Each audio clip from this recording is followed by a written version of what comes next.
but each in the fourth quarter scored only 2 points. Tough to win when Brunson scores only 2 in the fourth quarter and Cat scores only 2 in the fourth quarter. Tough to win when you're chasing the scoreboard. Tough to win when you keep turning the ball over at the rate the Knicks are, which is not something that they did a lot this season. They were one of the best in the league at not turning the ball over. And what the Pacers are doing to the Knicks is the same thing the Thunder are doing to the Minnesota Timberwolves. They are taking those turnovers. They're turning them into points, 22 points a game. They got 20 in this one. And those are, to me, the momentum-changing, back-breaking kind of plays that can turn a series, that can turn a game. And it felt like the same thing happened again tonight. Yeah, and Tyrese Haliburton was unbelievable. Yep. I mean, that first half that he played, he continued in the second half. He had 12 rebounds. The next closest Pacer was 5, and they struggled a little bit on the boards against the Knicks. He was all over the place. The Knicks had no answer for that double high screen and roll, single high screen and roll. He was flying off it. Mikal Bridges can't fight through a big screen unless he gets a help or a switch. And it just seemed like the Knicks were very good offensively for most of the game, but it looked like they just got a little tired in that fourth quarter. And I think that's one of the reasons why Towns and Brunson only had 2 points. They just couldn't fight. All that holding, all that grabbing, all that physicality just really got to him in the second half. Pacers are an electric team on offense. Yeah. I mean, 130 points when they get going, Alan, yep. They're just so difficult to stop. And then you throw in the transition. You mentioned the turnovers. Pacers 22 fast break points for the Knicks 2. That's key as well. Yeah, and the start of the game was also 43 first quarter points. So you had to know this was coming. This was the stat to watch in the pregame show, which was they were losing game threes. It's the third series in a row they lost game 3 after being up 2-0. Shot poorly from 3 in game 3s, all of them, including the previous game. But their game 4s, they're shooting lights out from downtown. Now, they shot well from downtown in this game in the end, but they got off to an unbelievable start. Hit 6 of 8 from 3. That set their offense early on, got the crowd into it. And for the Knicks, just trying to keep up was all they were doing with their offense, which shot the ball well. But once again, the Pacers came out and set a tone immediately, and they did it with their strength, the three-point ball and points off turnovers. Yeah, and Pascal Siakam, he's shooting the ball as well as I've ever seen him shoot the ball from 3. There were a couple shots in that fourth quarter where you hope he's a little off balance. He's going to miss those threes, and he didn't. The Knicks were knocking on the door the whole entire game. I thought they played valiantly, but this team brought it. They earned that win 100%. The Indiana Pacers did. Now the Knicks are down 3-1. They get a game at home. They got to figure out a way to get that win at home and extend this series however they possibly can. This Pacer team, though, I thought Nesmith was going to be a little banged up. Obviously, completely wrong. He looked 100%. Did a great job on Jalen Brunson. Knicks got to retool. They got to lick their wounds and get ready for Game 5. The end of quarters, closing quarters for the Pacers was huge. And the end of the first, end of the half, big. Start of the third quarter, also huge as far as flipping the game, where the Knicks actually had a 1-point lead. And then the end of the third, and, of course, closing the game. But this was it right here. The Knicks were up 1, and then they close the half in the last 90 seconds, getting a 6-0 run. 6 points is what they got out of this, and it was all quick strike kind of scoring, and the Knicks couldn't score as Jalen Brunson tried to draw a foul on that play, and instead they don't call it. They get the 2, and then you get this.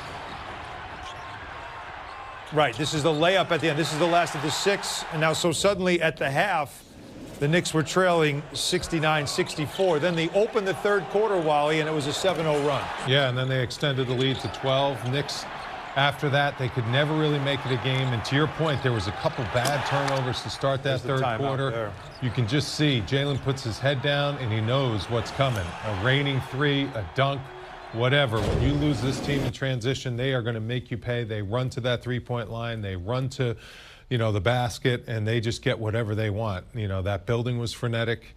That team was just keeping the pressure on the Knicks the whole entire game, and you just want the Knicks to be able to exhale. But this team will not let them exhale. They just keep coming at the Knicks, and the Knicks have to be ready for that. And there were, though, sometimes when the Knicks have open shots, you have to make those. Because when you miss an open shot and it leads to a long rebound, that fuels their fast break. That fuels their aggressiveness. That fuels their offense. They say, oh, you can't make your open shots? Well, we can. And here, take another one right in your face. Yeah, it's for me, like that turning point right there, because it was neck and neck. As efficient as the Pacers were offensively in the first half, the Knicks were just as efficient. They were knocking down their threes. They were getting the buckets they wanted. Jalen Brunson was abusing the defense they were putting on them. Towns had a good little spurt in the second quarter. And then all of a sudden, that you don't close the half. But to open that third, which we know has been an issue for this team, the early part of the third quarters for the Knicks have been a problem, and it was a huge problem because suddenly what looked like a 5-point game was suddenly a 12-point game, and now you're chasing that.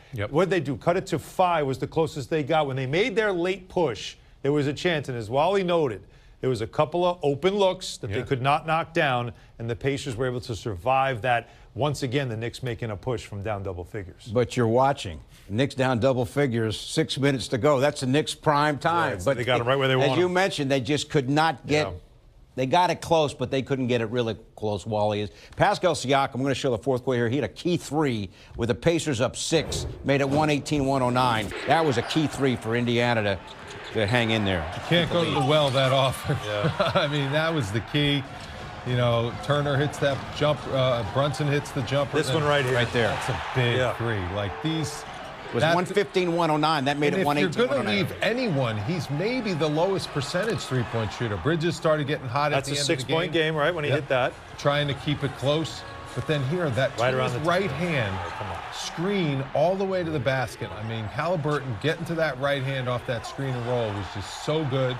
Josh Hart gets that bucket to go, but it was just too late. Off the inbounds. 2 inbounds plays with under 2 seconds. Josh Hart commits a foul, free throws, and then an open 3. They both went to the cutter, to the corner, and let the 2 wings.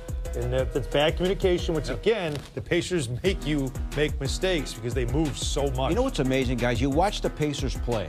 Only 11 turnovers. They play so fast. It often looks helter-skelter. We pointed out perhaps a key number, Al. You pointed out, worth pointing out again. 17 Knicks turnovers, Wally, led to 20 Indiana for a team that doesn't turn the ball. The Knicks are not a high. They average 13 a game, so a little bit more than normal. They're top 10, but they're top 10 in the league in controlling their turnovers.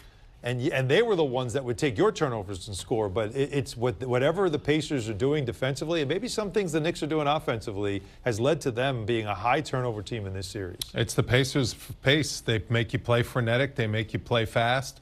When you play a team like the Pacers, sometimes a quick 3, just get a shot up at the basket. Give yourself a chance at a rebound. At least you're not going to let them get going, you know, like an interception in football where they're taking it the other way so quickly and you're out of position just trying to get back on defense.